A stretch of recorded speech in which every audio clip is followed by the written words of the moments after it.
Entrevista da semana, mais uma vez começando, ao meu lado, o jornalista, meu amigo Felipe Andrade. Tudo bem, Felipe? Tudo bem, Renato? Mais uma grande entrevista, mais uma grande oportunidade aqui no Manchete Goiás. Eu sempre destaco essa voz, né? Uma grande entrevista. Lorena Gomes participou com a gente do primeiro programa. Um abraço, um beijo para você, Lorena. Uma amiga pessoal, uma profissional do mais alto gabarito, que engrandeceu e muito uma entrevista da semana aqui no Manchete Goiás. E a gente pede, você que acompanhou na semana passada, está acompanhando hoje, né? Compartilhe este conteúdo para que mais gente possa ter boas informações, conhecer boas histórias do povo goiano. Isso aí. Quem é o nosso convidado de hoje, Felipe? Nosso convidado mais que especial, o doutor Marcelo Dyer. Bem-vindo, boa tarde. Boa tarde, obrigado, um prazer falar com vocês. Infectologista, empresário, né? Vou fazer um merchan de graça para o senhor, doutor.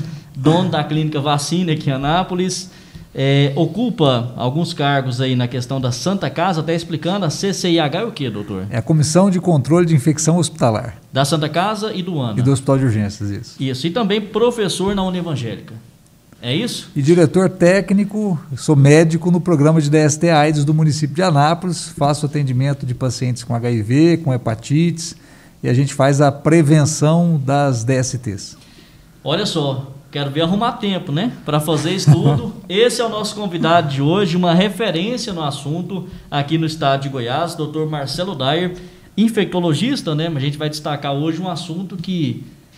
Quanto tempo, Felipe, tem essa pandemia? No mínimo um ano, né? Assim, para ser conservador. Um ano e 3 meses, 1 ano e meio aí, de um assunto que mudou nossas vidas, exatamente, né? Pandemia. Doutor Marcelo, para a gente não perder tempo já... Começar da entrevista, né? Todo mundo de máscara. Exatamente. Todo mundo de máscara. Doutor, começou com a história do morcego, né? Comeram o morcego lá e aconteceu alguma coisa e esse vírus foi da China, veio para todo mundo, enfim. Como que surgiu esse coronavírus? Tem uma informação mais palpável de como surgiu? Tem muita discussão em cima, né? Na verdade, a gente sabe que os morcegos são focos de vários vírus. E o coronavírus é um vírus que naturalmente habita, né, os morcegos. Os morcegos são reservatórios desses vírus. E esses vírus são eliminados no ambiente, né, seja nas fezes do morcego, seja quando eles estão voando. Não se tem ideia de qual foi o outro reservatório. Os coronavírus, a gente tem contato com eles há milhares de anos. A gente já conhece coronavírus desde a década de 60 com os coronavírus humanos, que causam os resfriados comuns. Talvez eles tenham até causado grandes epidemias há muitos anos atrás. E agora a gente teve, em 2002, uma epidemia de SARS-CoV-1, que foi uma infecção por coronavírus, na China também, e ficou mais restrita. Era mais letal, matava mais, mas ficou restrita.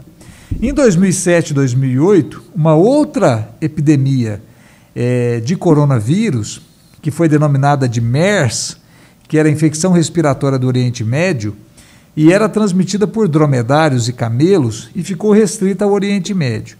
Essas duas, com taxas de mortalidades muito mais elevadas, em torno de 30%.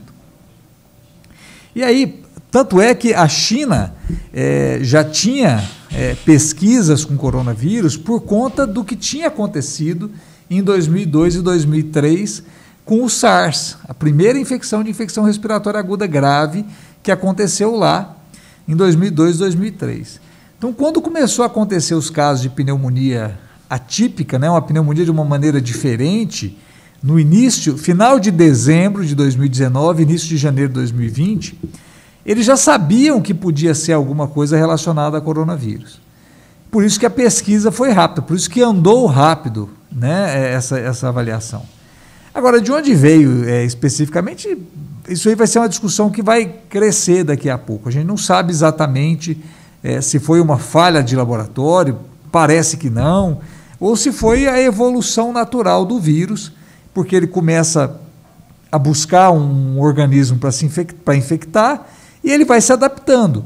E o mecanismo que ele tem, não só para infectar mais pessoas, mas como para permanecer, é não matar tanta gente. Então, ele se adapta de modo que ele vai causar uma infecção que é muito transmissível, então passa muito rápido de um para o outro, mas não mata o seu hospedeiro. Quando a pessoa se infecta e morre muito rápido, igual o ebola, a doença não tem como progredir. Né? Então, quando ele não mata o seu hospedeiro, e essa é a infecção ideal, ele se espalha com mais facilidade. E aí a doença começou a se espalhar na China, todo mundo achou que a doença ia ficar restrita à China, ninguém imaginava que essa doença ia esparramar como esparramou, até porque ela ficou muito restrita às cidades da China. Né? Não teve uma epidemia na China como um todo, a epidemia ficou restrita a Wuhan. Mas não teve ou não chegou a informação por causa do governo chinês? A gente não tem informação. A informação que nós temos é que ficou restrita a Wuhan. Mas, ao meu ver, se tivesse tido a epidemia como foi no resto do mundo, o governo não conseguiria ocultar dessa maneira. Pelo menos assim, eu imagino que não. Quando começaram os casos no Irã, a gente começou a ficar mais preocupado. Logo em seguida na Itália, que coincidiu com o carnaval. E aí da Itália para o resto do mundo foi um pulo, né? Um piscar de olhos. Março já estava decretado estado de calamidade, pandemia, e o mundo inteiro com casos registrados, e aí a história já é essa que a gente conhece, de lockdown, vai, volta, fecha, todo mundo de máscara, o medo instalado, e o que se achava que a doença não existia, a doença existe, né? Matou muita gente. Na primeira onda em Goiás até que ela não foi tão letal, mas na segunda onda foi catastrófico. Naquele ano, tem um detalhe, doutor, que teve o carnaval, né? Estava nesse período de... Não, essa doença é séria ou não é? Até que ponto ela é séria? Tem até o vídeo do doutor Drauzio Varela. Assim, a gente não culpa porque naquela época ninguém sabia nada, né? Hoje sabe-se muito pouco, naquela época não sabia nada. Mas o vídeo dele é em janeiro, né? Janeiro. A gente não sabia mesmo. Aí fevereiro, o carnaval é fevereiro, né? Ali teve carnaval e talvez ali a coisa já tomou um rumo diferente no Brasil em si, né? E para sorte, talvez, do Brasil, que naquela primeira onda não foi tão letal. Essa segunda onda que realmente dizimou Eu acredito tantas famílias, né? Que o carnaval, só o carnaval por si só, não foi o carnaval, a festa do carnaval que trouxe a pandemia. Senão nós teríamos uma onda gigantesca acontecendo em março, abril. E não foi isso que aconteceu. O carnaval contribuiu para viagens internacionais. Se a gente pegar o que aconteceu, a doença no primeiro momento foi uma doença muito elitizada. Os hospitais privados ficaram superlotados e os hospitais públicos não. A doença acometeu a elite que viajou nessa época, principalmente foi para a Europa e estava tendo a pandemia, a epidemia começando na Itália. Então, de lá que veio. Então, foi por conta do feriado as pessoas viajando e não as pessoas que vieram para cá somente. Fala-se muito da resposta, né? Critica a OMS de forma geral, mas no caso do Brasil, como é que o senhor avalia a resposta do governo federal, dos governos do estado e das prefeituras, especificamente aqui em Anápolis, no combate, no enfrentamento à pandemia desde a primeira onda? Quando a gente pega o plano de contingência que foi elaborado pelo governo federal em março, é um plano muito bem feito, muito bem elaborado. Onde tinha cada análise de cada situação, desde casos importados, casos de transmissão na comunidade, epidemia local, o que fazer em cada situação, taxas de ocupação de leitos de UTI. Então, tudo muito bem detalhado, muito bem feito. E isso ganhou corpo e talvez tenha causado um incômodo no presidente, naquele momento. Né? A impressão que dá é que foi isso que aconteceu. Porque, tecnicamente, foi muito bem feito.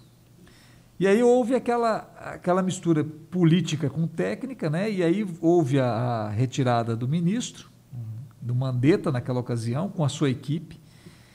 E aí você destrói toda uma coluna dorsal de condução da pandemia. E, nesse mesmo momento, o Supremo decreta, né, determina que os estados e municípios podem atuar de acordo com a sua necessidade. A partir daí, realmente cada município fez o que quis. Então virou uma coisa assim, uma salada. Você vê restrição de um lado, teve fechamento de cidades, barricadas, e aí houve... E isso que aconteceu é um prato cheio para quem tem má intenção. Né? Aí foi a farra do dinheiro público. Teste rápido comprado sem necessidade, sem utilização, desinfetantes, esse negócio de desinfetar o ar, um troço absurdo, que gastou dinheirão. A Anápolis fez isso, jogou dinheiro fora com rodo. E isso é um absurdo, né? Ou seja, a partir desse momento, a parte técnica acabou. E a parte do oba-oba tomou conta. E aí a gente vê tudo o que foi... E aí, o que é pior, né? Nessa sequência, a doença realmente veio para valer. E foi quando começou a faltar o que realmente precisava ter sido comprado, que eram respiradores de qualidade, estrutura montada, equipe montada. E aí a gente viu o que foi visto, o que aconteceu em Manaus, Fortaleza, e aí depois Brasil afora, toda essa situação de calamidade. Esse imbróglio, então, custou vidas? Muitas vidas, muitas vidas. Doutor, a decisão do Supremo, vamos voltar lá no começo, assim, para pontuar item a item. O presidente sentiu ciúme do Mandetta, a princípio, mas o Mandetta estava usando isso politicamente também, numa visão externa do senhor? Ele é deputado, se não me engano, né? Ele foi deputado. Foi deputado, né? E aí o segundo ponto já para o senhor discorrer? Ele pode até ter usado, mas naquele momento a orientação dele era técnica. O plano de contingência era bom. Excelente. O Supremo errou ao entender que o presidente estava deixando a coisa a Deus dará e dar poder ao Estado, ao município. Poderia ter sido feito diferente? Essa decisão do Supremo afetou também o resultado final? Como é que vou falar a minha impressão pessoal, porque quem sou eu para dizer o que é o do Supremo? Eu acho que o Supremo errou diversas vezes e vem errando diversas vezes. Ficou muito pessoal a coisa. Né? O Supremo, em determinado momento, faltou assumir a posição de presidência. Então, ele inviabiliza algumas coisas, ele começa a interferir demais nos poderes. Né? E a impressão que tem é que, lógico, houve muito... Parece briga de menino. Vou te pegar lá em casa, vou te pegar lá fora, eu vou ir fechar sua porta, você vai ver. Eu e mais um fechamos você. Aí o de lá começa a responder. E aí começou essa briga, esse cabo de força começou com essa algazarra de menino. E é o que parece até hoje, porque nós temos um presidente que não parece presidente, ele não se coloca como presidente, com declarações de pessoais. O presidente não pode, eu acho, ele não pode, ele é o presidente. Né? O que ele acha é o que a nação, é o que representa a nação lá fora. Então, isso o que ele vem fazendo é uma vergonha do ponto de vista pessoal. É terrível. E aí várias outras coisas. Então começou essa guerra. O Mandetta, naquele momento, estava correto, técnico, frente ao conhecimento que se tinha naquele momento, ele agiu adequadamente, ele não agiu de maneira errada. Existiam planos, momentos de fechamento que, se a gente for avaliar o plano de contingência elaborado, o lockdown era a última instância a ser tomada. Não se tomava lockdown. Por exemplo, o Ronaldo Caiado, o governador, quando ele decretou o fechamento do Estado, no fim de março, no plano de contingência não previa isso. Tanto é que Goiás fechou antes de São Paulo, que tinha muito mais casos do que Goiás. Com o primeiro óbito no Estado, já foi decretado o fechamento do Estado inteiro. E, pelo plano de contingência, não seria isso. Você continuaria com certas restrições e o fechamento era só quando você tivesse uma taxa de ocupação de UTIs acima de 80%. Então, se atropelou tudo isso. Mas porque acabou a liderança. Então, acabou a liderança, cada um faz o que quer. Talvez, a gente olhando para trás, foi um pouco precipitada a decisão do governador, mas até certo ponto conseguiu frear a primeira onda. Só que a partir daí, cada município fez o que quis. E a segunda onda, ela foi mais avassaladora, porque ela veio no Brasil como um todo, ela começou em Manaus, mas de repente ela varreu o Brasil de novo, ela já estava totalmente interiorizada, todos os municípios tiveram casos, mesmo os que não tiveram na primeira onda, e com muito mais óbitos, porque aí você tem muito mais casos acontecendo e a estrutura hospitalar tinha sido desmontada, porque em outubro, quando diminuíram o número de casos, as estruturas foram desmontadas. E aí a gente começou a perceber que tinham comprado aparelho para a apneia do sono, que é o BiPAP, como respirador, e aí por aí vai. Então isso tudo começou a aparecer na segunda, quando precisou realmente. O medo que tinha de faltar oxigênio na primeira onda aconteceu na segunda onda.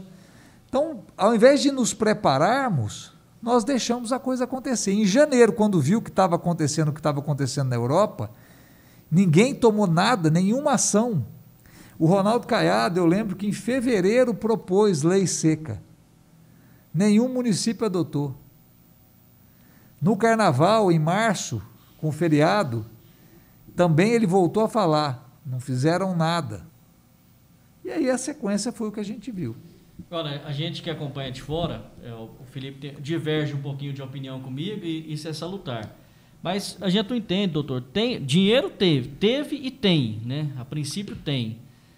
Vaga em UTI nunca teve, assim, sobrando, né? Acompanhei em Anápolis, no estado de Goiás, sempre foi um caos a questão de UTI. Falando mais a respeito da letalidade desse vírus, por que morreram tantas pessoas? Porque naquele primeiro momento vamos fechar, porque tem que preparar os hospitais, mas preparou ou não preparou, cada estado tem uma realidade, mas o povo morreu, a princípio, do mesmo jeito. Onde que foi o erro aí? Faltou hospital, respirador? O que aconteceu? Na primeira onda, não. Na primeira onda, você tinha leitos. O problema, você tem que ter estrutura, equipamento e equipe. Se a equipe não está treinada, não adianta ter o restante. Então, em determinados momentos, isso acontece ainda. Formar aluno precocemente, naquele momento, e aí talvez tenha sido um erro do Mandetta. A visão que se tinha, quando se olhava para a Itália, para a França, para Nova York, as pessoas morrendo no meio da rua, no Equador, as pessoas enterradas em casa, se imaginou algo assim, de filme. Então vamos formar os alunos precocemente para ir para a linha de frente. E isso não aconteceu, não precisou acontecer. Para ir para a linha de frente, né? Essa tragédia tão intensa. Só que aconteceu uma outra tragédia. Eu formo meninos saindo da faculdade e jogo eles para lidar com uma doença diferente das outras, que você tem que manejar respirador, drogas, que eles não estão habituados. E aí você tem pessoas que não estão preparadas para isso. Aí você aumenta a mortalidade. Se você pegar taxa de mortalidade do Sírio-Libanês em São Paulo e do Einstein, comparar com taxa de mortalidade de UTI pública, é uma diferença enorme, gigantesca. E a gente vê hoje em dia ainda essa lacuna. Então, eu não é que eu seja contra o SUS. Não sou contra o SUS e trabalho no SUS. Eu só interno o paciente pelo Sistema Único de Saúde.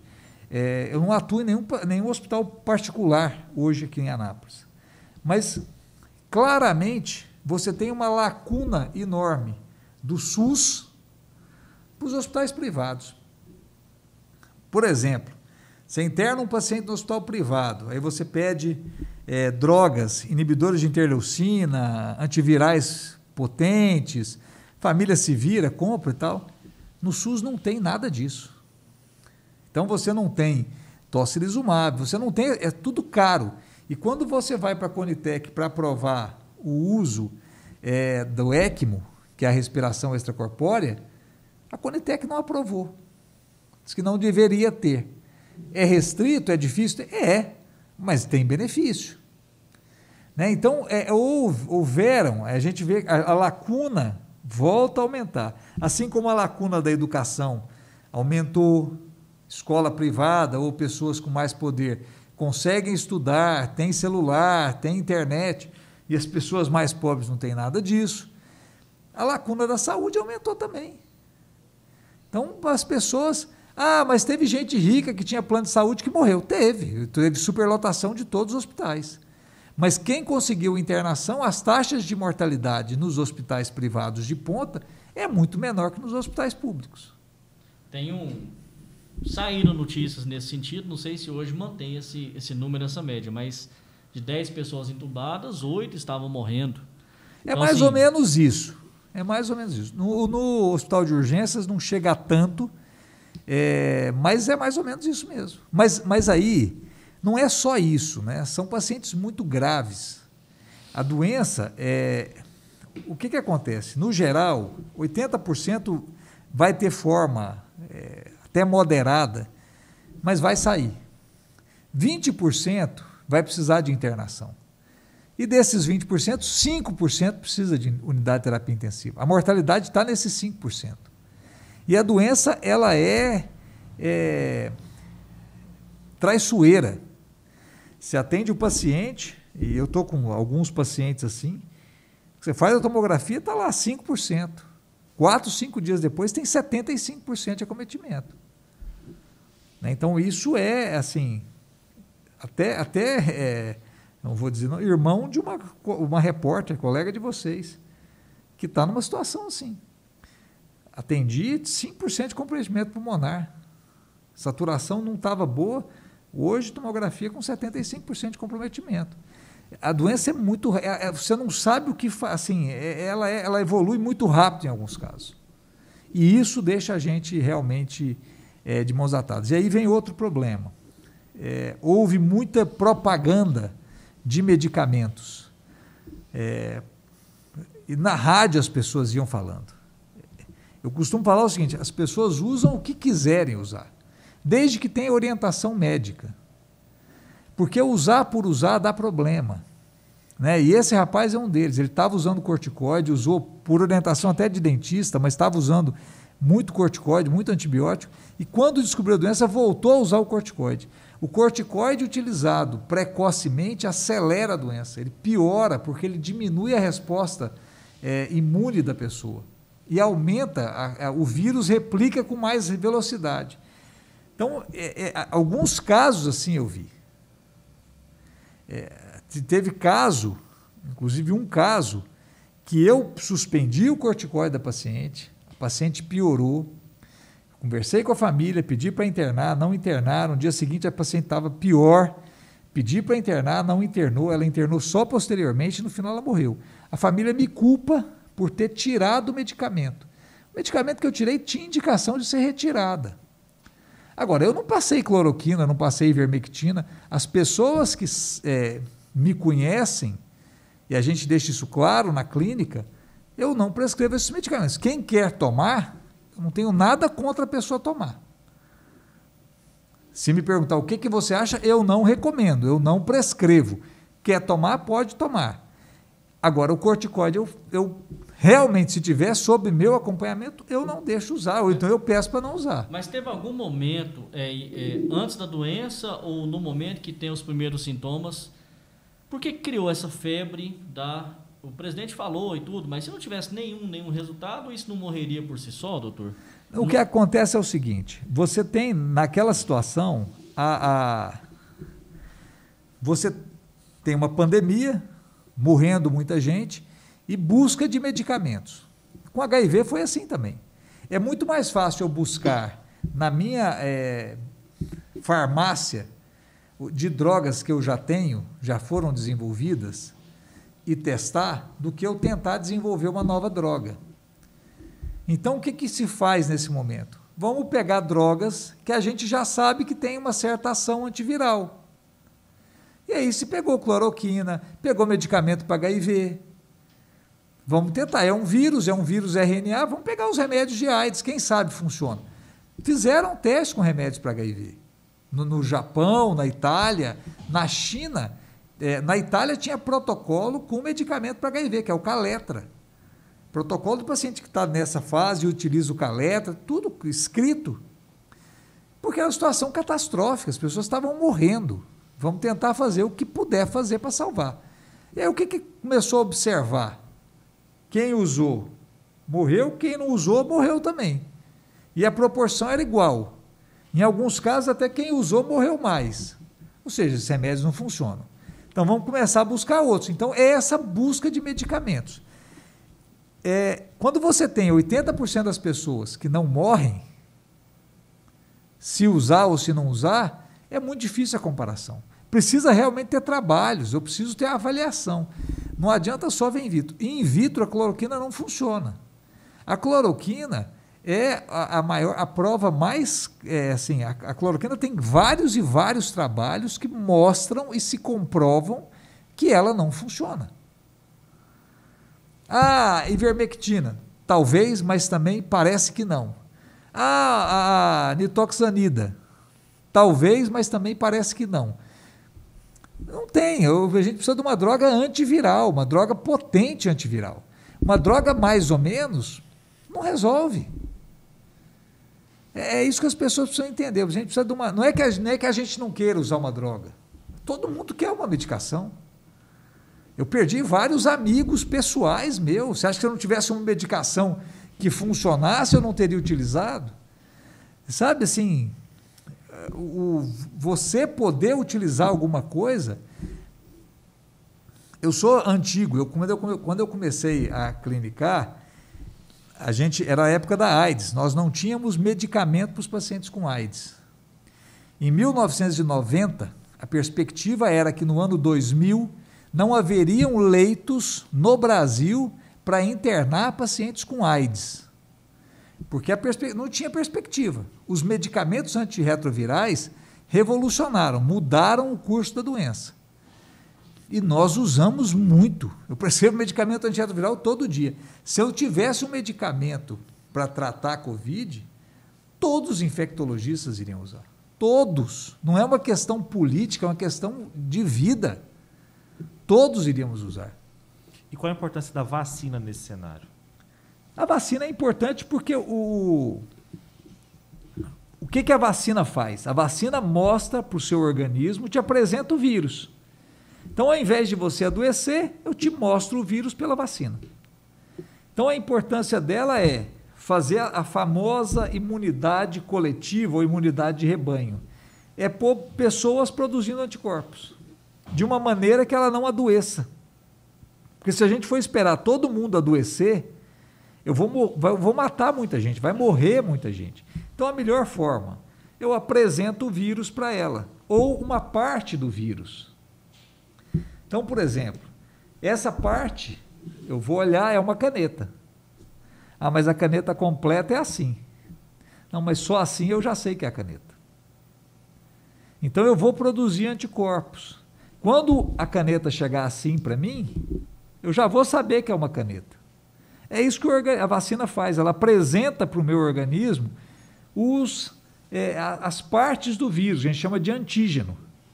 E aí eu vou produzir anticorpos que vão bloquear esse vírus, dificultar a entrada dele na célula.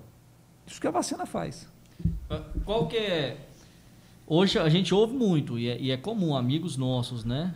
Não vou vacinar porque a vacina foi feita em 1 ano, não tem eficácia. Como é que o senhor enxerga essa questão aí da eficácia da vacina? Se a gente avaliar algumas coisas, por exemplo, ninguém pergunta qual a plataforma da vacina contra a gripe. Só toma, né? Só toma. Como ela foi feita? A vacina antirrábica.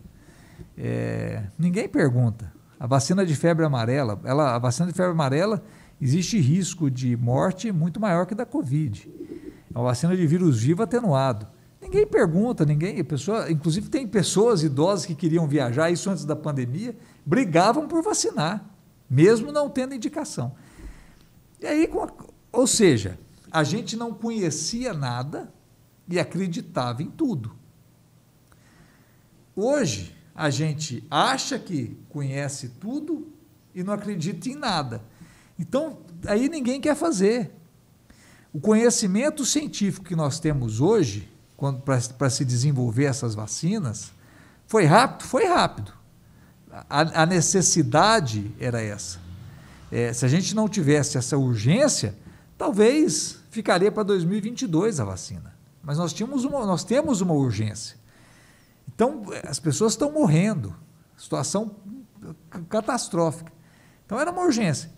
Mas nós temos conhecimento técnico, tecnologia capaz de avançar nesse sentido. Né? Nós conhecemos o vírus. Se produz uma vacina, eu conheço o vírus todo. Eu sei de onde vem cada parte do vírus, como é que ele se replica, tudo. A gente pega a vacina contra a gripe de 1937, não conhecemos nada. Nada. E produziu-se uma vacina. E se fez, como é que funcionava o sistema imune? Não sei. O que ela faz? Não sei. Ela faz. Todo mundo fazia. Então, o conhecimento científico hoje é muito maior, mas muito maior do que era quando a gente compara as outras vacinas. Então, é uma coisa incomparável. A vacina, a Sabin oral, quando a gente pega a história da vacina, ela foi desenvolvida em 1956 por Sabin, uma vacina oral, tinha toda a parte altruística dele, ele não cobrou direitos autorais, não registrou patente, nada. A vacina não foi aprovada para uso nos Estados Unidos. Ficou lá. O que aconteceu? Um casal russo foi até os Estados Unidos com autorização, conheceu a vacina, pegou uma amostra da vacina, levou de volta, era a União Soviética, né? Levou para a União Soviética, estava tendo um surto na Ucrânia, a vacina foi testada nos filhos dos pesquisadores, foi utilizada na Ucrânia, no surto, controlou a doença, Sabin foi até lá, isso foi em 1959, viu o que estava acontecendo, voltou, a vacina foi aprovada para uso nos Estados Unidos em 1962, só depois que ela foi aprovada. Então, tinha muito receio. Quantas crianças poderiam ter sido salvas nesse intervalo de 6 anos que a vacina não foi utilizada por receio? Muitas. Mas podia ter dado errado. Podia também. O senhor tem alguma informação, são várias vacinas, né, aqui no Brasil mesmo, de eficácia melhor de uma ou de outra? Por exemplo, comenta-se que a AstraZeneca provoca coágulo em pessoas jovens, que pode provocar trombose, né? São comentários gerais a respeito do assunto. Já tem algum estudo, algo nesse sentido, ou por enquanto Não, tem muito estudo, se conhece muito das vacinas já. A gente tem 3 vacinas utilizadas no Brasil, né? Ou 3 plataformas, vamos dizer assim. Porque nós temos 4 vacinas em uso no Brasil. Uma vacina que é a Coronavac. É uma vacina de vírus inativado. Eu pego o vírus, inativo esse vírus, eu uso ou calor ou um produto químico, eu mato o vírus. Só que eu mato o vírus, mas eu não destruo a estrutura dele. A estrutura continua inteira. Essa é a vacina Coronavac. Uma vacina com tecnologia mais antiga que tem. As primeiras vacinas da gripe eram assim, hoje em dia não é nem assim, é mais moderno. A vacina antirrábica é assim, algumas vacinas são assim. Essa é a vacina Coronavac. A gente sabe que é uma vacina que induz proteção, mas ela tem uma resposta. Quando a gente produz anticorpo, isso eu falo, a vacina é imunogênica, ela induz a produção de anticorpos. Nem sempre a indução de produção de anticorpos é igual a ser mais eficaz ou menos eficaz. Ela induz X de anticorpos. E ela faz isso. Nós temos a vacina AstraZeneca e Janssen, que utiliza uma outra plataforma. Eu pego um outro vírus, que é um adenovírus. No caso da AstraZeneca, é um adenovírus de chimpanzé. No caso da Janssen, é um adenovírus humano. São vírus que causam resfriado. coloco dentro desse adenovírus uma partícula do DNA do coronavírus. E ela vai produzir a partícula spike e produzir anticorpos. Induzir a produção de anticorpos. Só contra um fragmento do vírus. Essa vacina pode, em algumas situações, induzir produção de um outro tipo de anticorpo, que é um anticorpo que destrói minhas plaquetas. Ele abaixa a quantidade de plaqueta e, quando isso acontece, eu produzo trombos, produzo êmbolos. E aí isso que é o evento raro da vacina AstraZeneca.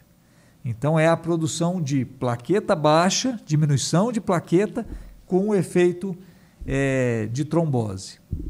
São eventos raros. No Brasil, se não me engano, 1 para cada 4 milhões de doses, nos Estados Unidos é mais ou menos isso também. Então é um evento considerado evento raro. Nós temos a vacina da Pfizer, que é a vacina mais moderna que tem, uma tecnologia diferente. É o RNA mensageiro, envolto numa cápsula de lipídio e numa outra cápsula de glicol. E isso aí vai fazer com que quase todas as células do meu corpo produzam a partícula spike e que vai desenvolver anticorpos. Então, a vacina da Pfizer é a vacina que mais induz produção de anticorpos. Depois a da AstraZeneca, depois a Coronavac. A vacina da Pfizer, em crianças, principalmente homens, tem reação, causa uma inflamação do coração, em alguns casos. Também é um evento raro e não teve nenhum óbito registrado por esse evento. A vacina da AstraZeneca, eventos trombóticos em mulheres em idade fértil, principalmente. A vacina Coronavac não tem reação descrita desses eventos mais raros e mais graves. Então, a gente for avaliar a segurança, a Coronavac é a mais segura. Ela pode não ser a mais imunogênica, mas é a mais segura. Então, são as vacinas que nós temos hoje.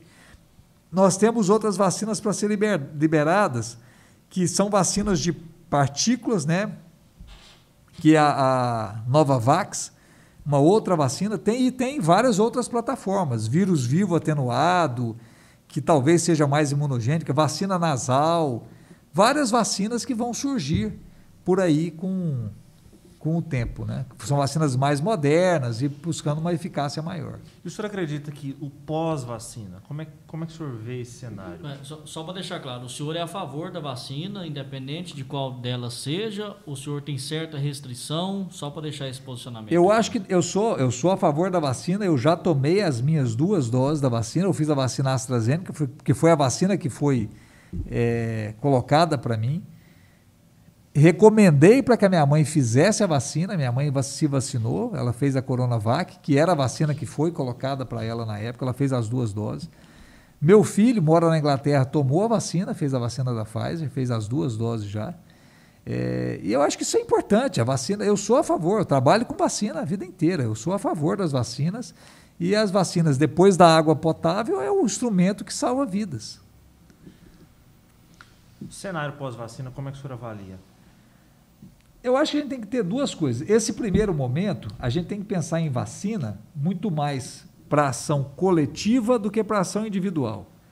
Então, eu não tenho vacina disponível para ir lá e comprar. Não, eu quero essa, eu quero aquela. Não, eu tenho um cenário mundial com escassez de vacina. Aliás, eu tenho um cenário mundial com egoísmo de países.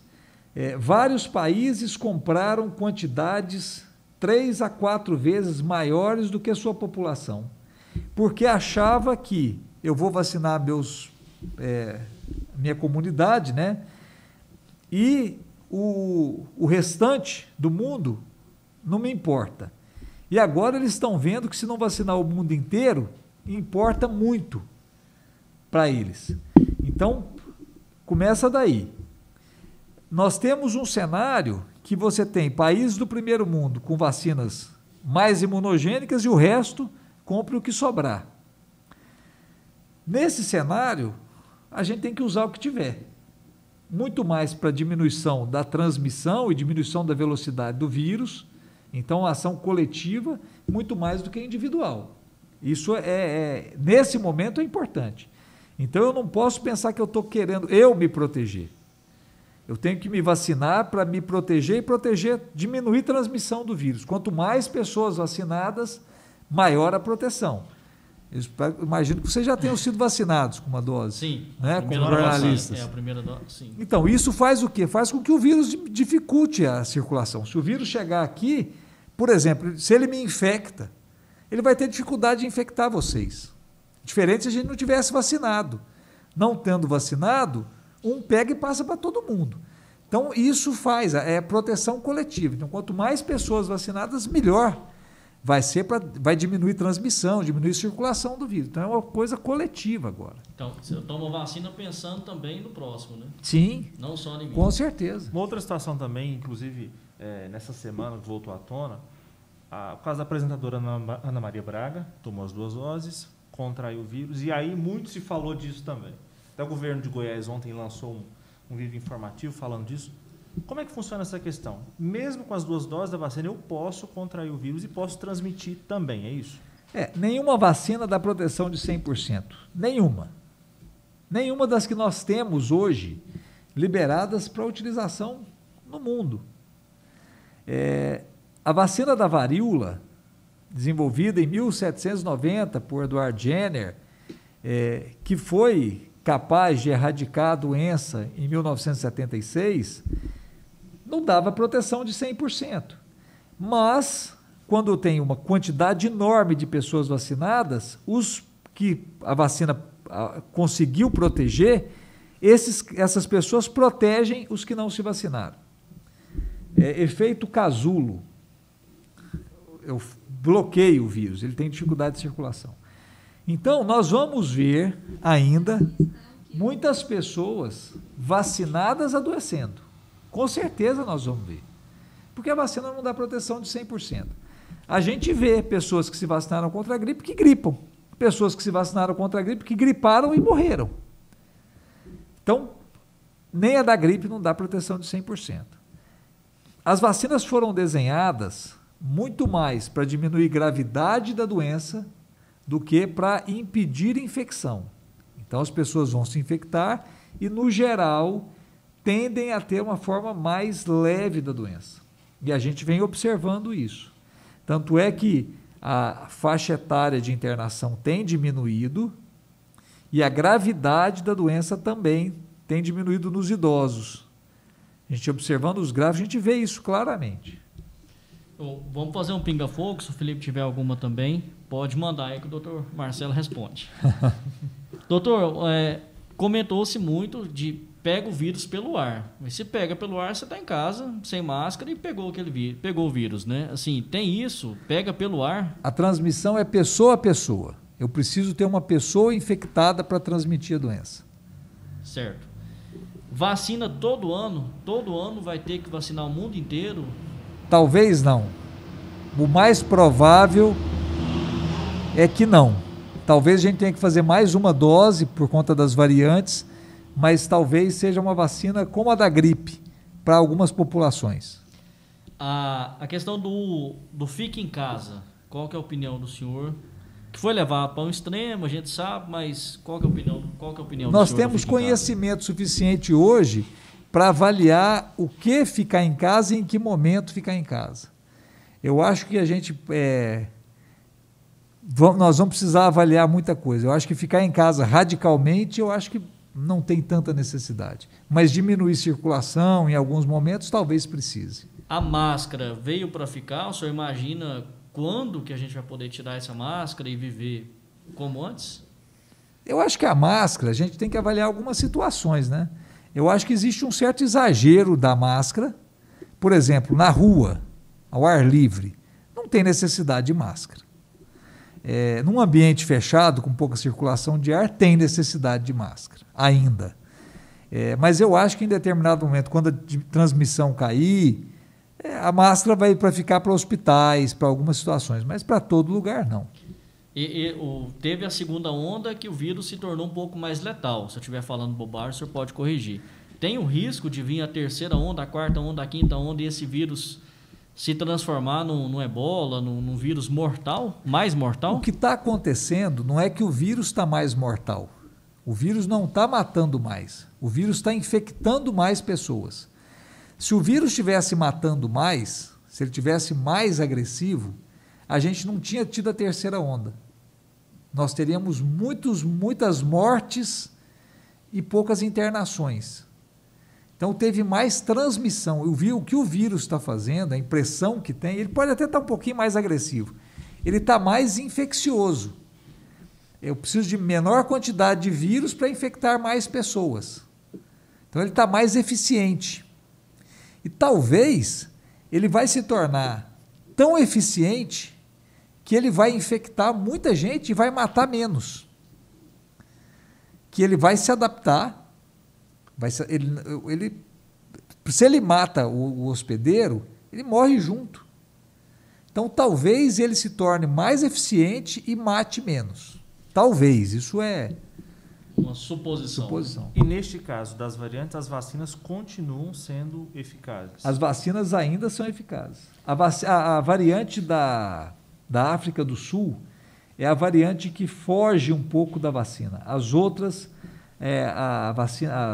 variantes, as vacinas são eficazes. Corre o risco de algum município esconder os dados ou manipular os dados para não ter que, no momento político, aí, decretar um lockdown? Isso ser usado de maneira política ou não? Realmente tem um controle maior e sabe exatamente infectados, mortos e leito hospitalar? Isso aí sabe. Os números, os casos, sabe. O que acontece é silêncio do poder público. A pessoa não fala nada. Não tem informação do que está acontecendo. Ou não expressar o que está acontecendo para a população. Mostra, está lá no Instagram, está lá em outro lugar, mas ninguém fala. E aí a população vive normal. A doença, a pandemia, não é um filme de terror que é igual aquele A Lenda, que a pessoa fica dentro de casa e tem um vírus mortal circulando. Não é aí. A doença está acontecendo nos hospitais. Se eu não falo nada, né, a gente tem muito isso, se o prefeito não vem, não fala nada, ele falou da festa junina da casa dele, dançando sem máscara, comemorando aniversário sem máscara, isso tudo ele pôs no Instagram. Ele não falou nada, absolutamente nada do que está acontecendo na cidade hoje. Se está bom, se está ruim, se está nada. Se ele não fala nada, a população vai entender que a doença acabou, né? A gente acostumou com o número. Você abre lá aquele covid.anápolis.gov lá, tá lá, morreu tanto e tal. O povo não tem essa consciência assim, não, a situação está ficando pior, está ficando melhor. A cidade não testa. Anápolis não fez testagem em massa hora nenhuma. Mas por dinheiro? Não sei. Por medo? A cidade fez uma testagem em massa em junho, que deu um número, está no boletim. A única testagem em massa que está no boletim foi a primeira testagem. Quase 9% da população infectada com coronavírus em junho do ano passado. Fez uma segunda testagem em julho. Essa segunda testagem não foi divulgada. Quando foi divulgada a primeira testagem, que deu quase 9%, eu lembro disso, eu estava sendo entrevistado pelo Jairo Mendes, e eu conversei com ele e falei, me chama a atenção, Anápolis ter 9%, e a gente não está vendo isso, Goiânia ter 1%, Aparecida ter 1,2%, São Paulo tinha 2,5%, mas como é que Anápolis tem 9%? Alguma coisa está errada. O prefeito ligou na rádio na hora e falou que era para eu ir lá olhar os dados, que não tinha nada de errado. Fizeram uma segunda testagem em julho. Essa testagem não foi divulgada. Lugar nenhum mostrou o teste. Sabe por quê? Porque o número de pessoas infectadas era menor do que a primeira vez. A doença estava avançando, julho começou a subir a pandemia e tinha menos infectado. Então tem alguma coisa errada aí. E depois não se testou mais. Se tentou fazer uma testagem em massa em um determinado momento, se não me engano, em setembro, não conseguiram fazer, mandaram os testes de volta para a Fiocruz e cala a boca, ninguém fala nada disso. E ninguém fala mais nada. Então, o silêncio incomoda. O poder público não vem, ninguém fala nada, né? Ministério Público não fala nada, prefeito não fala nada, a Câmara não fala nada, A rádio não fala nada, ninguém fala nada. É isso que incomoda. O que a gente está vivendo? Existe alguma coisa ou não existe nada? Então precisa ter a transparência em termos de falar, de mostrar, de vir e dizer o que está acontecendo. E a gente tem que passar uma realidade, o doutor Marcelo conhece bem, o que está tendo de evento oficial, de prefeitura, de governo, com grande aglomeração de pessoas, e aí depois, com que moral vai soltar um decreto para falar não pode aglomerar, o comerciante não pode receber 10 clientes na loja durante o dia, sendo que faz um evento para 100 pessoas, para 200 pessoas, e pega na mão, e abraça, e tira foto. O que eu estou falando aí não é novidade. Um evento, uma loja aberta, onde entra 1, 2 clientes de máscara, o risco de infecção é muito menor que um supermercado que não fechou. Supermercado eu sempre pensei, você põe a mão lá, né? Toda hora, né? Você vai comprar um café lá, você põe a mão, não vou levar isso não. Pega. Aí se você tiver o vírus, a outra pessoa pegar aquele café... Não, o risco é muito maior, não fechou o supermercado. Os bares estão abertos. Nenhum prefeito teve coragem de instituir lei seca. Minas Gerais instituiu lei seca. Ninguém teve coragem de instituir lei seca. O governador propôs, ninguém quis fazer. Então, assim, é complicado. Falta realmente a parte técnica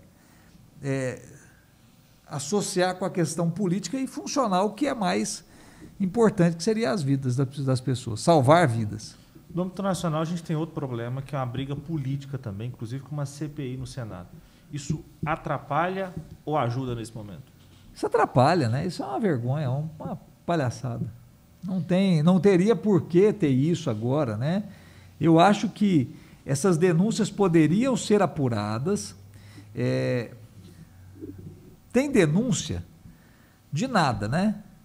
Você quer comprar 400 milhões de doses da AstraZeneca? Eu não tenho para te vender, não, mas você quer comprar? Sabe? Por que o cara não denunciou isso lá atrás? O outro aí, sabe? É uns troços besta que não... E quer investigar um lado, né? Que aí, assim, o presidente tem que saber, lá para o Osmar Assis, né? Então, vamos lá para o Amazonas. Não pode mexer não, né? Eu não sou fã do Bolsonaro de maneira alguma. Acho que ele fala asneira demais e ele nem me representa propriamente dito. Mas eu acho que a CPI não era hora disso. Eu acho que pegam as denúncias que existem, dá para quem realmente deve investigar e vamos. Os senadores, os deputados poderiam muito bem estar montando uma comitiva, fazer uma busca diplomática para trazer mais vacinas para o Brasil, né? Agora a gente vê tem um senador lá que é uma vergonha, um que é médico, um ortopedista da Bahia. É um troço absurdo, sabe? É vergonhoso ver aquilo, é vergonhoso. Então, assim, é triste, né, a situação que a gente está, porque não era para estar assim. As pessoas que estão criticando a imobilidade do governo estão imóveis, dando ré no país. Agora, um ponto aqui para a gente ir para o último bloco, doutor Marcelo. A turma da lacração, né? Usa máscara, fica em casa, mas na escondida aí, tira foto, sem máscara e toda aquela situação. Vendo por hoje, né? Houve um exagero nesse sentido, doutor? Porque assim, o ser humano ele nasceu para viver em sociedade. Se eu ficar lá dentro de casa, eu vou ter depressão, vou ter outros problemas de saúde. Então, tem o vírus aí, mas a vida não pode parar. Como é que o senhor enxerga essa questão? Teve determinado ponto, por exemplo, em fevereiro desse ano, a gente começava a ver a coisa degringolando. Eu acho que medidas não tão radicais poderiam ser tomadas, e na época o Ronaldo Caiado propôs restrição de venda de bebida alcoólica e nenhum município quis, que culminou em medidas mais radicais por estrangulamento do sistema público de saúde. O prefeito fala, criei 90 leitos de UTI públicos. Não tinha nenhum. O município de Anápolis não tem UTI que não seja Covid. O prefeito vai ouvir, né? O prefeito fala, aonde tem uma UTI não Covid pública do município aqui em Anápolis? O cara teve um derrame. Aonde ele interna? Ou ele interna na Santa Casa, ou no hospital de urgência, ou nas vagas do hospital evangélico. Não tem UTI pública. Então ele criou o que não tinha, precisava criar. Ele criou um monte e ele desativou um monte, mas os números continuam iguais. Por isso que tem 60% de vaga, tem não sei o que lá. Ele reativou o Leblon recentemente. Ninguém falou nada disso. Ele desativa, reativa, está lá os números para manter a porcentagem, para justificar a abertura. E isso é que é complicado, né? Então, sempre faltou leito. Concordo. Nós nunca vamos conseguir suprir leitos. O hospital de urgência tem 55 leitos de UTI. Quando diminuiu o número de casos de Covid, que abriu para a UTI geral, encheu e não esvaziou mais. Mostra que existe uma deficiência de leitos de UTI, não só na cidade, mas no estado. O Médio Norte goiano todinho é carente de qualquer estrutura mínima. Você tem Séries, Goianésia, mas você tem cidades que não tem nada de recurso, nada. Então, precisa melhorar muito ainda o interior. O estado de Goiás é o estado mais centralizador que tem. Existem medicamentos, existe um sistema de imunização que chama CRI, que é o Centro de Referência em Imunobiológicos Especiais. Poucas pessoas sabem disso. Crianças prematuras têm direito a tomar um medicamento que chama Palivizumab, para proteger contra vírus sincicial respiratório, uma infecção pulmonar grave. Tem que ir lá em Goiânia fazer. A criança nasceu em Minaçu. Ela faz no período, normalmente de fevereiro a junho. Se ela está lá em Minaçu, ela tem que sair de Minaçu, a família inteira, vir para o Goiânia, para o CRI e vacinar. Tomar o produto, não é uma vacina, é um imunobiológico. E voltar. Todo mês. Quem está aqui em Anápolis tem que ir lá e voltar. Ou então vem para cá. Não tem um CRI em Anápolis. Uma cidade do tamanho de Anápolis. Não tem um CRI. Eu preciso de uma geladeira só. Então se centraliza muito as coisas. Precisa descentralizar. O estado de Goiás não é só Goiânia. O Ronaldo Caiado está falando que vai descentralizar. Precisa urgentemente descentralizar. Essas policlínicas funcionam pelo modelo, pelo projeto?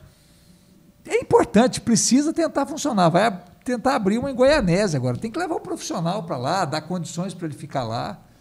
É importantíssimo, importantíssimo. Tem algum ponto de coronavírus ou mais político? Eu acho que agora a gente vai para o outro cenário, que é o cenário de 2022, doutor. Como é que o senhor avalia o cenário em Goiás para 2022? A gente sabe que as eleições é ano que vem, mas o jogo já começa agora. Resumindo, o Caiado já ganhou? Já ganhou, não sei, né? É difícil dizer isso, né? Ele é candidato e ele tem chance, porque só não ganha só não tem chance quem não for candidato. Mas ele está tentando armar um sistema um esquema que ele possa se reeleger, sim, né? Com o tabuleiro político, né? As peças estão se movendo a favor dele. Comenta assim, talvez chapa com o MDB, né? Daniel, ou Lissauer, que é o presidente da Assembleia Legislativa, muito forte, né? Na região de Jataí, Rio Verde e aquela região toda.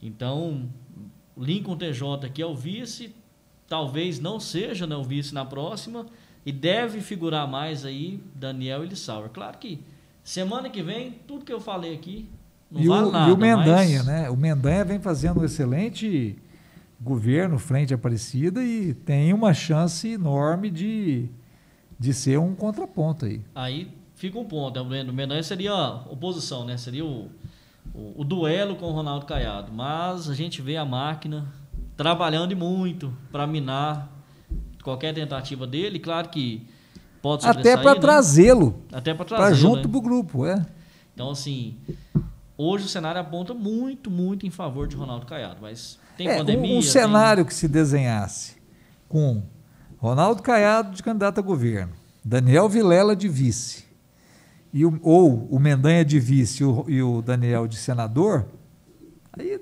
acabou, né? Essa vaga para o Senado também aí está... Uma incógnita, né? Todos os partidos estão tentando alguém e vai ter muitos candidatos, a gente tem essa expectativa e vai ser briga de foice mesmo, né? Como o pessoal diz. Vai. E aqui eu acho que a oposição mais radical, eu acho que não tem muita força, né? Eu acho que vai acabar ficando ali entre democratas e PMDB mesmo. E o legislativo? Teremos aí deputados estaduais, federais. Anápolis tem uma promessa também de talvez recorde aí de candidatos, né? Devem se manter os atuais estaduais? Gomide, Hamilton Filho, Coronel Adailton. Isso aí, eu acho que o cenário, a briga nacional vai influenciar um pouco nesse cenário para o legislativo. Até mesmo para o governo do estado, né? Que vai polarizar demais, né? Vão ficar dois lados bem polarizados. Se não tiver uma via pensante, uma alternativa pensante de centro, que tem muita gente que não está satisfeita nem com um lado nem com o outro e gostaria de um meio termo, né? Eu costumo dizer o seguinte: a coerência incomoda os dois lados, né? Incomoda a direita e a esquerda. Precisa de alguém coerente, né? Um pouco mais coerente para saber colocar, para entrar no jogo político aí e trazer o Brasil, tirar o Brasil desse extremismo, dessa briga. Nenhum presidente pode ser presidente só para um grupo, precisa ser presidente para o país inteiro. E a gente está faltando essa figura no Brasil hoje, de união, né? Mais do que de solução. Mais algum ponto, Felipe? Vamos fechando por aqui. Vamos fechando por aqui, mais uma grande entrevista, uma grande participação. E o Dr. Marcelo Daider, ele é referência na área da saúde e as perguntas na área política, porque também milita na área política, né? E com certeza vai estar, de alguma maneira, aí trabalhando aí também nesse, talvez 2022, 2024. Importante, né? Vamos ver, né? O mundo gira, né? Através da política. A política é o ato de conversar, dialogar, construir um mundo melhor. Buscar uma cidade melhor, um local melhor para a gente viver, né? Para as pessoas. Doutor Marcelo, é sempre bom ter alguém com conhecimento para falar, porque ao mesmo tempo que a tecnologia deu voz para todos, a gente corre o risco, né, de ouvir quem não deveria ouvir. Pessoas que não têm conhecimento, que tentam ensinar. E quando a gente tem alguém que sabe do assunto e consegue transmitir esse conhecimento de forma didática, prática, né, nos ajuda muito. Então, muito esclarecedora, muito boa a participação do senhor e a gente agradece pela atenção com o Manchete Goiás. Obrigado. Às vezes a gente escuta as pessoas falar assim, do terraplanismo. Terra é plana. Sabe que eu acho que a gente precisa pensar nesse ponto, levantar esse questionamento. Eu não acredito que a Terra seja plana de maneira alguma, mas as pessoas precisam levantar, desde que você levante o problema, para fazer a pessoa pensar. O que fala a favor de uma coisa, o que fala a favor de outra. Né? Então, o que fala a favor de usar alguns medicamentos que não são eficazes, o que fala contra e o que é a melhor coisa para aquele momento. Então, fazer, né, a pessoa pensar. O questionamento, ele é positivo, ele faz as pessoas pensarem, ele incomoda, ele faz você sair do lugar, o ideal é que embaixo dos nossos pés a grama nasça, né? Ou seja, se eu ficar parado não vai nascer grama, então tem que me movimentar para a grama nascer. Esse incômodo faz com que a gente consiga ir para frente. Debate é sempre importante, muito bem-vindo, ainda mais com pessoas que sabem e conhecem do assunto, e esse é o nosso objetivo aqui no Manchete Goiás. Com certeza. Um abraço, Felipe. Um abraço, doutor Marcelo. Obrigado, parabéns pelo programa. Tchau, tchau. Obrigado. Até a próxima oportunidade. Até mais.